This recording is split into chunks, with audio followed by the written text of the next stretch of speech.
ठीक है, पच्चीस मिलाएगी क्या लोग कल घुस के लगता बाकी जैसे तो जहाँ जिसमें सहयोग देता हम करबो कहीं किधर है बुधाई लगता ना मस्त काम है। कहाँ तक पहुँचे बाप घर मिलेगा निमिया का कितने पड़ा किधर कितने पड़ा छोटो है 4,000 महीना में तो पड़ेगा अगर हमारा विधायक चला लेते। नमस्कार, व्योम टीवी के इस राजनीतिक विश्लेषण में मैं उमेश श्रीमान आपका एक बार फिर से स्वागत करता हूं। कुछ तो मजबूरियां रही होगी, कोई यूं ही बेवफा नहीं होता। कुछ तो मजबूरियां रही होगी, अगर किसी राज्य के अंतर्गत कोई बड़ा वोट बैंक करवट लेकर किसी और झुकान कर रहा है तो कुछ तो मजबूरियां रही होगी, ऐसे ही कोई वोट बैंक दूसरी तरफ नहीं घिस सकता। कुछ तो बहुत बड़ी मजबूरियां रही होगी कि बड़े राजनीतिक संगठन के जो उनके कोर वोटर थे, अगर उनमें सेंध लग रहा है तो श्रीमान यह कारण कोई छोटा नहीं होगा। झारखंड की राजनीति में श्रीमान 25 वर्षों के अंतर्गत जो राजनीतिक विषाद वोटर के साथ खेला गया विकास के नाम पर, वह कोरे कागज पर एक नया नाम लिखने के लिए अब तैयारी कर रहे जयराम महतो। उन चीजों को सामने पटल पर लाकर जिस तरीके से उन्होंने अपनी बात रखी और उस पर आम झारखंडी को कितना है विकास, कितना हो पाएगा विकास, कितना उन विकासों से वाकई में उनको है सरोकार, ये तमाम ऐसी चीजें हैं जो आज इस राजनीतिक विश्लेषण में आज आपके साथ साझा करेंगे। क्या जयराम महतो कोई दूरगामी राजनीति को लेकर बहुत चिंतित है? क्या जयराम महतो किसी ऐसी चीज के लिए एक नया सिस्टम डेवलप करना चाह रहे हैं जहां स्वतंत्रता और समानता का परिचय धरातल पे दिखे? क्या जयराम महतो वाकई इतने भोले हैं या नई राजनीति खेलने के लिए आगे पारी तैयार कर रहे हैं? क्या जयराम महतो वाकई तमाम दूसरी पार्टियों के लिए एंटी एस्टेब्लिशमेंट वाला स्टेटमेंट को लाकर रख रहे हैं? क्या जयराम महतो वाकई एक राजनीति के अंतर्गत एक ऐसा उभरता सितारा बन चुके हैं या बनेंगे जिस पर युवा 100% विश्वास कर सकते हैं? 100% तो श्रीमान इसलिए कहना बेईमानी होगा क्योंकि दूसरी पार्टियों के हवाले भी तो कुछ युवा हैं। तमाम ये सारे ऐसे प्रश्न हैं जो राजनीतिक गलियारों में झारखंड में करवट लेकर सुबह शाम एक ही चर्चा का नाम बने हुए हैं, जयराम महतो, जयराम महतो, जयराम महतो। कुछ वीडियो जो खासकर उनके रील्स के माध्यम से या उनके अपने समर्थक बनाकर सोशल मीडिया के पेज पर डालते हैं।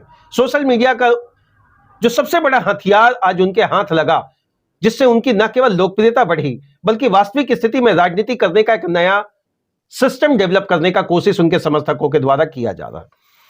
प्रश्न उठता है कि राजनीतिक क्षेत्र के अंतर्गत क्या कुछ नया विषाद एक नई पार्टी जेएलके सोच रही है? हालांकि बंगाल की ओर रुख कर ली है, लेकिन कितना सफलता मिलेगा यह कहना थोड़ा सा अभी भी संशय का विषय है। राजनीतिक गलियारों में चर्चा होकर तो यहां के जो प्रकांड विद्वान राजनीति के इन चीजों को लाकर रख रहे हैं कि बहुत ज्यादा कुछ फायदा नहीं मिलेगा, लेकिन एक वोट बैंक के सिस्टम को डेवलप करने में एक बहुत बड़ा संगठनिक तरीके से विस्तारीकरण में वो लगे हैं बंगाल में। जब बंगाल जाएंगे तो क्या झारखंड की राजनीति थोड़ा स्लिप होगी? बिल्कुल नहीं श्रीमान। देखिए, कोई भी पार्टी जब बनता है चुनाव सिस्टम में, जब अपने लोगों को उतारता है चुनाव लड़ने के लिए, तो वहां दो चीजें बिल्कुल स्पष्ट होती हैं, या तो हम जीतेंगे या फिर हारेंगे, या हम जीतेंगे या फिर हारेंगे। लेकिन राजनीतिक जीत और हार के बीच में सबसे बड़ा चीज होता है संगठन का विस्तार। संगठन का विस्तार कितना हद तक जेएलके पार्टी करने में समर्थित भाव से आगे बढ़ रही है। भैया, ये नई पार्टी है, साल डेढ़ साल की पार्टी है। साल डेढ़ साल की पार्टी से आप जितना उम्मीद लगा सकते हैं उससे ज्यादा उम्मीद सोशल मीडिया का पेज दिखा रहा। एंटी इनकम्बेंसी का पूरा फायदा जेएलके के समर्थक उठा रहे, जेएलके के उम्मीदवार उठाएंगे, और जेएलके के जो सुप्रीमो है श्रीमान, वो तो उनके हाथ में अभी बोल रहे हैं कि डबल लड्डू है। अपने भाषणों से जो वो बात रख रहे हैं उसमें जीत और हार की बात कम, सरकार के उन परिशिष्ट या उन परिप्रेक्ष्य में बात को विशेष कर रख रहे हैं कि भैया आपके क्षेत्र में जो लंबे समय से जो वादों का लड़ी रखा गया था, उन वादों पर तमाम पार्टियां कितना मुखरता से काम की। जयराम महतो उन बातों को लाकर रख रहे हैं जिन वादों को लाकर रखा गया कि आपके राज्य का भला श्रीमान कहने के लिए है, लेकिन भीतर खाने हुआ भाला। अब इस पर जयराम महतो की बात को लोग कितना विश्वास करेंगे? ये तो वोट बैंक, वोट की स्थिति को समझना पड़ेगा। वोट की स्थिति, वोट और चोट श्रीमान आपको समझना यही है कि जो जयराम महतो तथ्य को लाकर रख रहे हैं, क्या इस तथ्य के हवाले सबसे बड़ी चीज ये आप नहीं समझ रहे हैं? बीते 2 दशकों में जो झारखंड में राजनीति हुआ, बीते 2 दशकों में जो झारखंड में वादों का एक नया रूपरेखा तैयार किया, बीते 2 दशकों में झारखंड के उस गांव को बदलने की जो रूपरेखा तैयार की गई, जो ग्राम पंचायत के माध्यम से बात को लाकर रखना, शहरी व्यवस्था के अंतर्गत एक नया सिस्टम डेवलप करना, तमाम ये चीजें श्रीमान हम ये नहीं कहेंगे कि बिल्कुल फेल हो गया। भाजपा की सरकार रही, महागठबंधन के अंतर्गत जेएमएम की सरकार वर्तमान में है, बीच में भी आई, तो ये चीजें क्या ऐसा नहीं लग रहा कि झारखंड को विकास के नाम पर रखा गया या नहीं? विकास की श्रेणी में जरूर है, आप विकासशील श्रेणी में जरूर झारखंड को रख सकते हैं। भैया यहाँ मॉल खुला, पुल पुलिया बना, रोड का तो जाल बिछा, हम मानेंगे, वो राज्य सरकार भी बिछाई, वो केंद्र सरकार भी बिछाई, लेकिन ग्राम पंचायत के अंतर्गत जो बात विकास की रखनी चाहिए, उस विकास को धरातल पर एंटी इनकम्बेंसी का फायदा उठाकर जयराम महतो ने जिस तरीके से घेराबंदी की, अब ये धरातल तक ही नहीं रहा, सड़क से निकलकर अब सदन तक वो पहुंच चुके हैं। सड़क तक पहुंचने के पीछे का सबसे स्ट्रांग फैक्टर उनका क्या रहा कि भैया बड़े नेताओं के वादा खिलाफी वाली चीजों को वो लाकर रखे। लेकिन यहां प्रश्न उठता है, युवाओं के बीच में जिन मुद्दों को वो लाकर रख रहे हैं, सरकार की उन पर पैनी नजर है या नहीं? सरकार उन मुद्दों को कितना धरातल पर लाकर रखने का प्रयास करती है या नहीं? सरकार जिन प्रश्नों को बजट सत्र हो, मानसून सत्र हो, शीतकालीन हो या ग्रीष्मकालीन, श्रीमान ये तमाम ऐसे चीजों के अंतर्गत जो प्रश्न बजटीय सिस्टम में उठकर आता, बजट का मतलब है सारा तो खेल है भैया बजट का, सत्र कोई भी चले, लेकिन भैया खर्च का बात जब तक नहीं आएगा धरातल पर कुछ नहीं। बात तो छात्रवृत्ति की कर ले, बात गांव के विकास की कर ले, बात जादूगोड़ा की कर ले, बात उत्तर दक्षिण पूर्व पश्चिम और मध्य के झारखंड के तमाम क्षेत्रों की विकास की कर ले, लेकिन सफलता उतनी नहीं मिल पा रही है। अब यहां थोड़ा सा प्रश्न आता है कि आखिर बंगाल जाना जरूरी या मजबूरी? देखिए, ये झारखंड के अंतर्गत जो राजनीति जेल के ने खड़ा किया जेबीकेएसएस के सांगठनिक विस्तार से, अब वो मजदूर संगठन के रूप में भी काम कर रहे हैं, तो उनको तो तराई प्रदेश अपना सीमावर्ती जो क्षेत्र है वहां पर तो एक ऐसा सिस्टम डेवलप करना पड़ेगा जहां जाति की राजनीति में प्रबल दावेदारी मजबूत पाया जा सके, और बंगाल उसका जीता जागता उदाहरण है।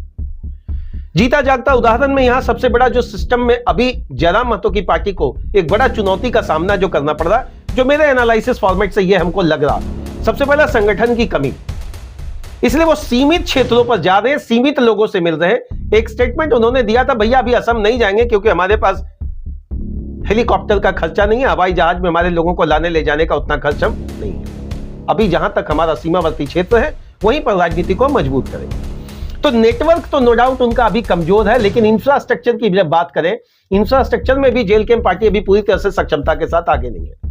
अब इंफ्रास्ट्रक्चर का जो सेकंड पोर्टफोलियो आप समझ सकते हैं, सोशल मीडिया, उस पर तो भैया मजबूती जरूर है। संसाधनों की कमी का हवाला देकर किसी पार्टी को आप पीछे नहीं रख सकते हैं।